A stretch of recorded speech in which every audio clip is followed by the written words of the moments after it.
Hey, I'm Andy Baldacci. I'm the CEO of SaberSim, and in this video, I'm going to show you everything you need to know to build winning lineups with our optimizer. We have built a one-of-a-kind algorithm that simulates every single game, play-by-play, thousands of times, and this gives you the best projections and optimizer on the market. The simulations power absolutely everything that we do, but it also makes our three-step lineup building process a little bit different than the way the traditional outdated optimizers work. But don't worry, it is easy to understand, and once you give it a try, you're not going to want to go back to the old way of doing things. The first step is reviewing and adjusting projections. Second is choosing your build settings. And third is dialing in your exposures. We have a free course over on our website under the resources section that walks through each part of the process in a lot more detail than I'm going to cover right now. And I definitely recommend checking that out. But over the next few minutes, I'm going to share everything you need to know to at least get started and comfortable with the process. The biggest thing I want to stress is that if you want to win money at DFS and you can't spend all day building lineups, then you have to focus your limited time where you can add the most value. And with SaberSim and our three-step process, that's going to be the first and last step of it. Our team of data scientists is constantly working to improve our models, but no model is ever going to be perfect, and that's why it's always important to review and adjust the projections. And with this first step, there's actually a couple of approaches you can take. If you are comfortable just working directly with projections, you know what to look for, then you can just review them right here on the screen and make your adjustments without doing anything else. But if you're like me and maybe you don't really know where to even begin as far as narrowing things down, or you just don't have the time to dig through an entire slate of players, you should start with something we call a test build and see what impact these projections actually have on the lineups. And so I'll talk a little bit more about these settings in just a second, but for the test build, all we have to do is just pick something middle of the road as far as the contest goes.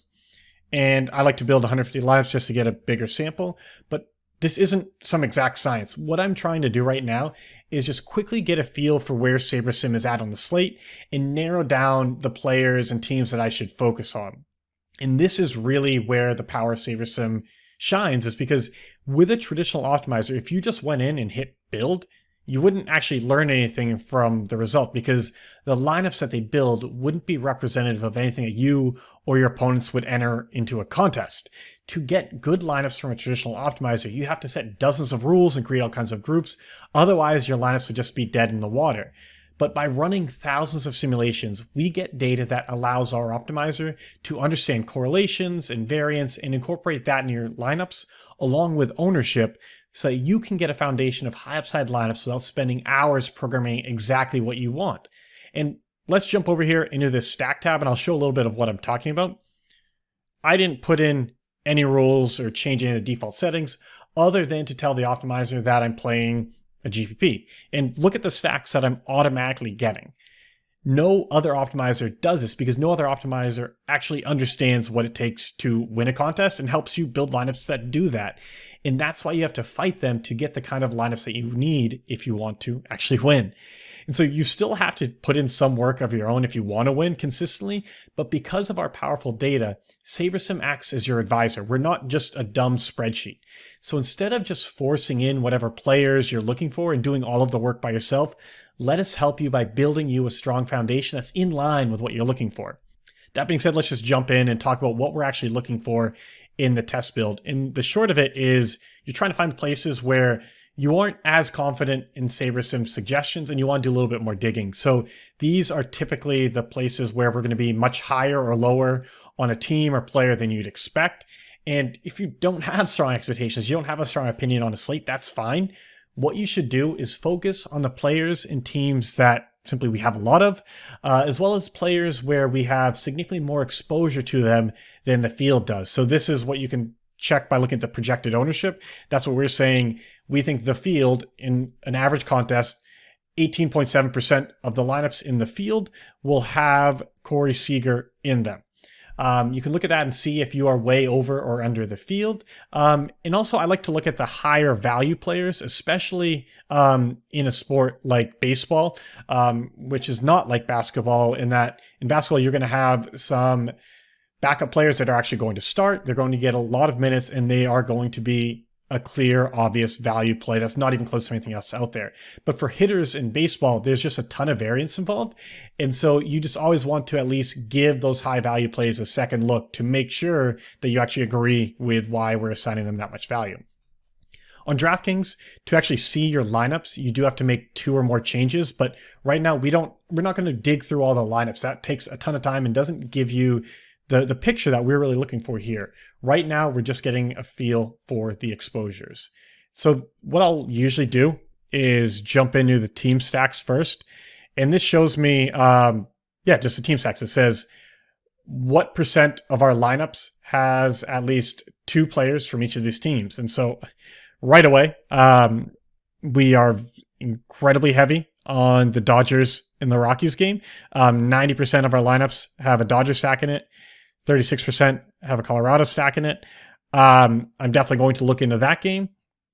And something else that jumped out at me, this isn't a huge deal. And just the more kind of you get familiar with the sport, the more you're following things, some teams might surprise you that you don't see more of them or any of them at all. And so I just had expected to see a little bit more San Diego. So I'm going to just look into that as well.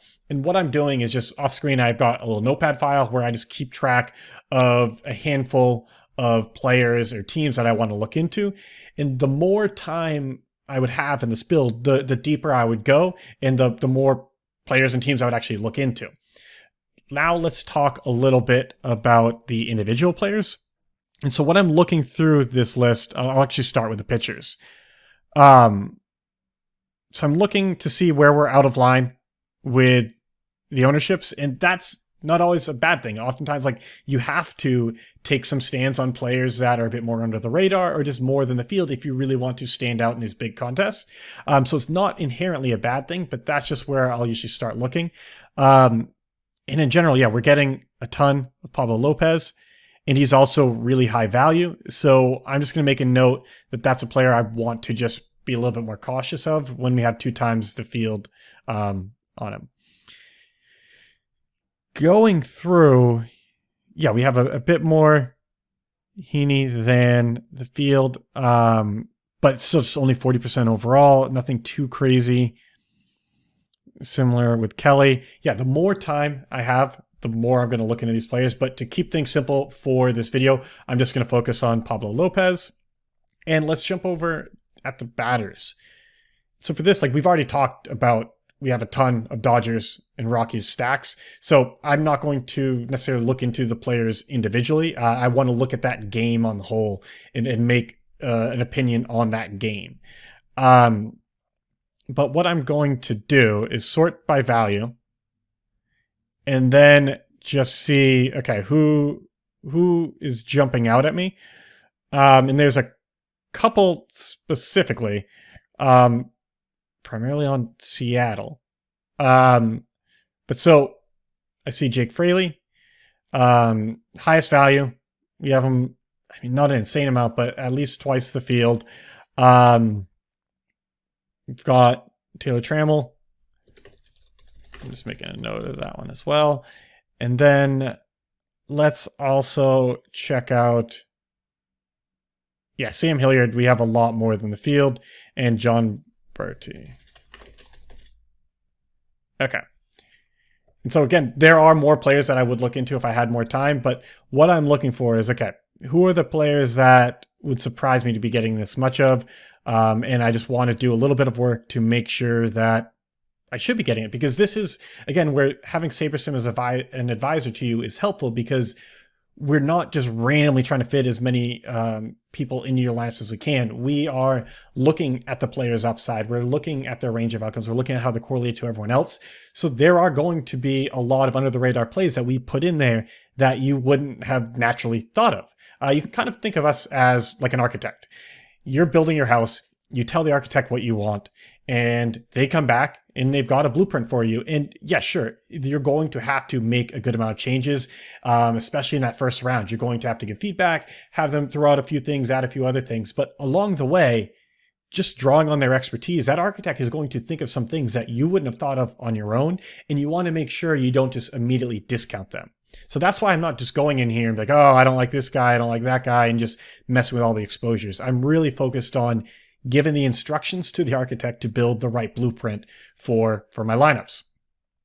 If really all you have is 15, 20 minutes, then your process is probably going to look pretty similar to what I'm doing right here. It's finding those biggest outliers and focusing on them, because it all goes back to the 80-20 principle, where 80% of the outcome comes from 20% of the effort. Finding those biggest outliers is where you're going to get the biggest reward for your research. If you have more time, you can do more research into some of the marginal plays and this and that, but like that just won't move the needle nearly as much as those bigger outliers. And I'm not going to walk through my exact research process for how I would verify all this. We have a lot of videos on that subject, and one I would recommend for anyone watching this is a new one we put out, the 6 Secrets to Beating Daily Fantasy Baseball. And that's where DFS Pro and SaberSim partner Max Steinberg walks through his research process and talks about the types of things he's looking for. We also had Danny Steinberg, Max's brother, and Matt Hunter, SaberSim founder, on that video. And we went really deep into the research process. So if you have questions about that, watch that video. For now, I'll just kind of talk about what I would do with this. And in short, it's not that complicated. If you feel like we are too high on a team or player, lower their projection. If you think we're too low, increase their projection. Let me start with making adjustments to teams, because this is actually one of our coolest features, where over on the left, you have our game projections, which shows the number of runs we expect each team to score on average from our simulation data. And if you think we're too low on the Padres, which right now I do, rather than trying to figure out how much to boost each player on that team and then lower the opposing pitcher and all of that, I can just increase the average projected run total for them right here. And we're going to use our simulation data to accurately adjust all the players in that game accordingly. So I will add 0.7 runs to them. And that's actually like a pretty big adjustment. And this isn't an exact science. You're not trying to get these adjustments exactly right. Your goal is to move things in the right direction. For game adjustments, I don't recommend changing a team's total by more than a run. While for players, which I'll talk about in just a second, you can use their value as a guideline. A good place to look for this is just compare our projected totals to Vegas. Vegas is obviously very good at setting odds. We would put our numbers against theirs any day on average, but there are going to be spots that each of us excel at. And so it's always helpful to leverage different points of data and use that as ways to figure out, okay, do I want to get closer to Vegas? Or do I think SaberSim is right on with this one, where they are a little bit different, but maybe there's a reason to it. And one other important thing to note is we saw that we were getting a ton of the Dodgers. I don't actually think that I should lower their projected run total here, because when I looked into it, we were already lower than Vegas on them. So if I was using Vegas as kind of the gold standard, which I don't, but I do use it as a good point of information, I would increase their run total rather than decrease it. And so if I don't disagree with the projection after doing it, I'm not going to change it here. That doesn't mean that in my final lineups, I'm going to just have 90% of the Dodgers as a stack. That's something that we can account for in the last step of the process. What we really want to do here is adjust the projections in the right direction if we think that is actually what the expected outcome is going to be. Otherwise, if it's more just managing exposures, we'll save that for the last step of the process. And so for pitchers, if I think Pablo Lopez is too high, which I do, what I will do is look at all the pitchers and to see their range of values. So the top plays seem to be right around 2. Pablo Lopez is significantly above that. And then there's a handful of guys that are much closer to 1. And then you get into like the relief pitchers below 1. What I'm going to do is lower Pablo's projection based on my thoughts here. So like if I thought he was just truly a horrendous choice here, I may lower him to a 1.5 value. But to go even to that or lower than that, I would need pretty strong evidence before making that big of a change, because SaberSim is saying this is clearly the best value play for the slate. And so to completely disregard that, it's not to say we're always right, because we aren't, but to completely disregard that, I would need a good amount of evidence. On the other side of the coin, If I thought that they were an even better value, I would just want to be cautious because they're already the highest one by a good margin. So theoretically you go to 3, but that's 50% higher value than anyone else on the slate. So like this to me seems like the top end that I would ever leave them at. But if it was someone you're trying to raise, you thought we were actually way too low on them, keep that top end in mind. Like I do think going to a little bit higher than the other top values on the slate is okay, but you just don't want to get out of whack because again, these aren't random numbers. We put a lot of effort into our models. So you want to tweak them, move them in the right direction, but don't completely throw out what we're giving you. So right here, what I'll do is put him at 14. I don't think he's a horrible play. I do think he should be a contender for one of those top picks, but I don't think he's like the standout play. So I'm going to lower him to 14, which is a 2 times value. And I should have mentioned this earlier, but the way you calculate value is you figure out how many thousands of dollars does a player cost. So in this case, it's 7. To get 2 times value, you multiply 7 by 2. That gets us the projection, which is 14. And again, though, what I'm really trying to emphasize is that we're not trying to get this perfect. Projections are obviously a huge part of DFS, but they aren't the only part. And we do a lot of those other parts, like looking at correlations, looking at ownership, and looking at upside in general. We do those very well. So don't obsess here because this is not the only work you're doing. You're touching all parts of the process to consistently add value. And really here, you're trying to just move things in the right direction. So a few of those other hitters that we talked about Fraley. Same thing here. 3 is the top end, but a lot of players are a little bit below 3. Fraley near the bottom of the order. I don't want to again completely discount him, but I don't think he necessarily should be as high up there. Trimmell's a little bit higher in the order, a little bit cheaper though, but maybe we could put him at, just call it, we want to get him to 3. So that would be 6.6. Birdie, he's actually leading off or projected to lead off, so I'm not going to touch that one. And Hilliard, similar to Trimmell. Let's go 6.8, so a little below 3. And if I had more time, I would probably just look at all of these high value players, but I just want to show you the basics and how to get started. And I'm really just focused on the ones that actually came up in the build. So now let's actually go to the next step, which is choosing your build settings. This step, to be completely honest, is almost a formality. Like I said before, because we're simulating every game thousands of times, we're able to understand correlations and variance and incorporate that information along with ownership into the lineups that we build you. And we automatically adjust how we're doing this based on the contests that you're playing using these sliders right here. So you just simply tell us the contests that you're building lineups for, and we will automatically adjust the sliders accordingly based on what we have predetermined to be the best settings on average for that contest. But it also goes beyond that. We have different defaults for every sport.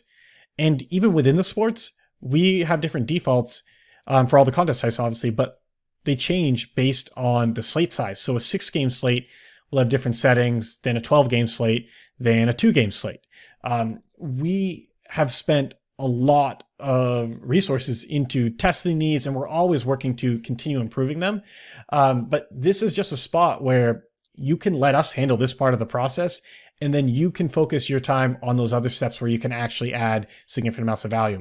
And I'm not saying just completely ignore these. If you do want to know more about what's going on behind the scenes, check out this video and feel free to play around with it. But like those projections, you don't want to make massive departures without really understanding what's going on behind the scenes. And this video will do a great job of helping show what is going behind the scenes. When it comes to actually building our lineups, there are generally 2 approaches that we recommend.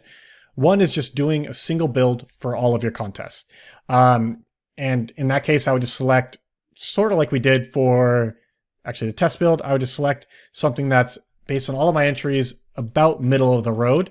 And the other alternative, though, is doing a separate build for each entry limit you're in, meaning doing one build for your single entry contest, another for 3 max, and so on. I typically will do that second approach. And in that course I talked about, I walk through how I do that and why. But the reason for this is that the strategy for a single entry contest is going to be noticeably different than a 150 max. And so I want to capitalize on those differences by not treating all of the lineups the same. But there is no right or wrong approach here.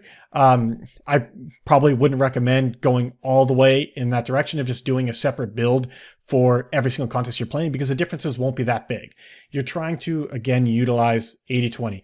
What is a way where I can quickly get a lot of impact for my efforts? And this is really where it's going to be. For this video though, what I'm going to do, just for the sake of time, is a single build. But again, if you want to see me do a build for each entry limit, check out that course over on our website. And another point that I want to touch on is I'm going to build a unique lineup for every entry that I have in order to spread out my risk and also just give myself more chances at a first place prize. If you're not as concerned about risk though, and you just want to bet more on your top lineups, you can definitely take a more focused approach and enter some of your lineups multiple times. There is no right or wrong approach here again.